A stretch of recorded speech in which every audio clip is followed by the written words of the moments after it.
Salut à tous, ici Hardware Cooking par CK Informatique et dans cette vidéo on va tester quelque chose d'assez spécial. Je parle de l'un des deux premiers Ryo, les water cooling tout en un de chez Asus avec le Ryujin 240.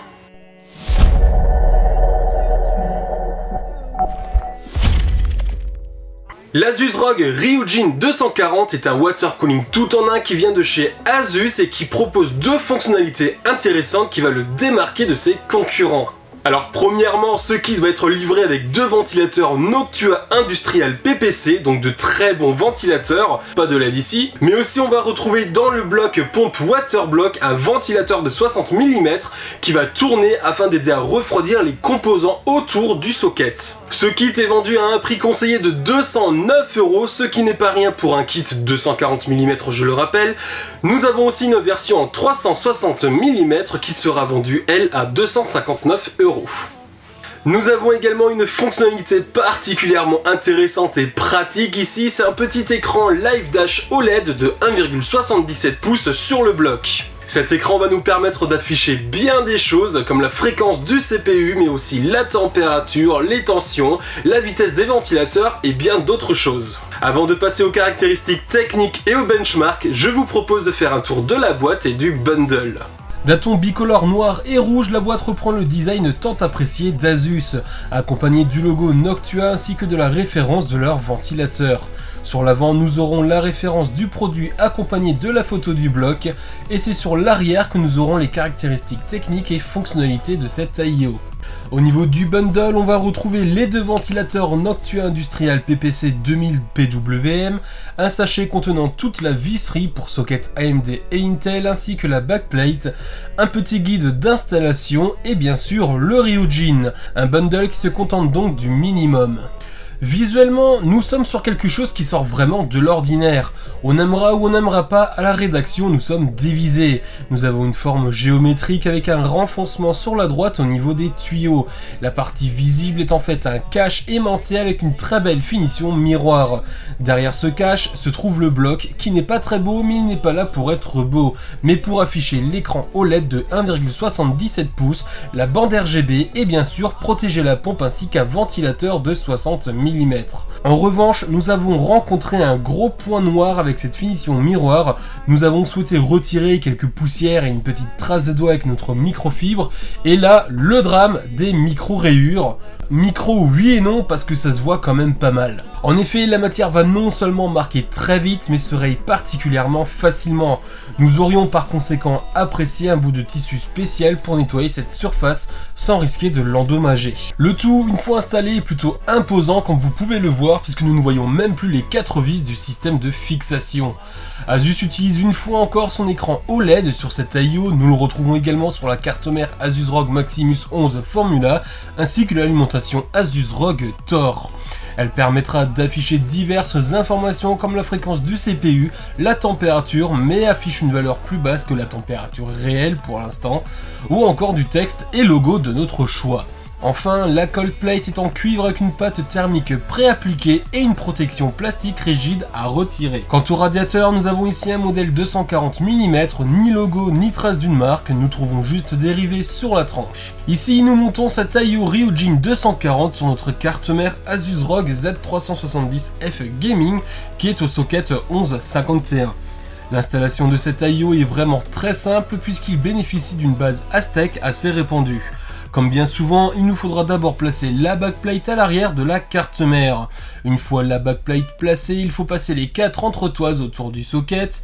Et une fois que ceci est fait, nous pourrons alors poser le bloc pompe Waterblock, sans le cache, sur les entretoises et utiliser les 4 écrous à main afin de fixer le bloc pompe.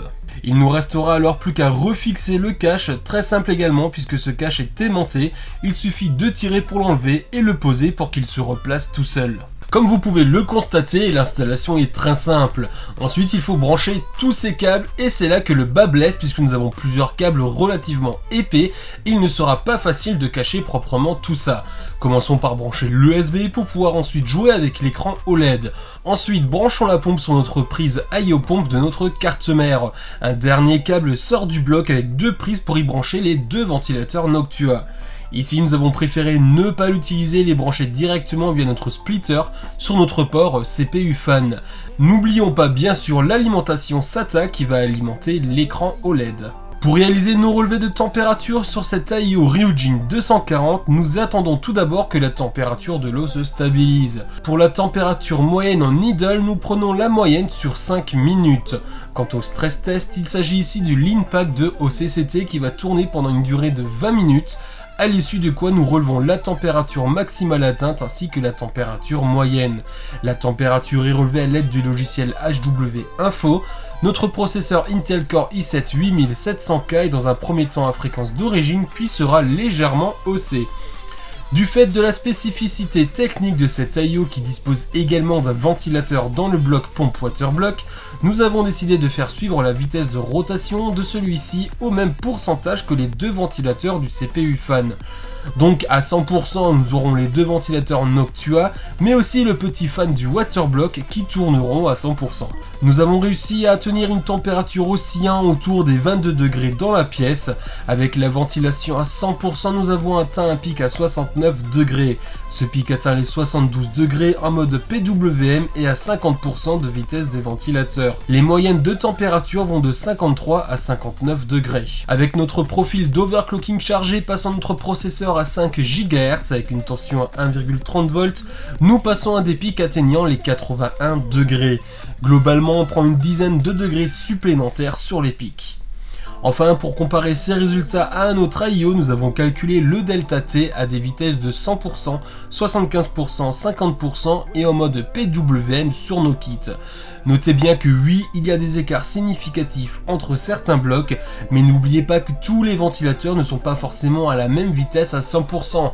Nos ventilateurs Noctua montent à 2000 tours minute, tandis que les ventilateurs Corsair du H100i Pro montent à 2400 tours minute. Ici, nous pouvons voir le delta T des différents Aio qui ont été testés.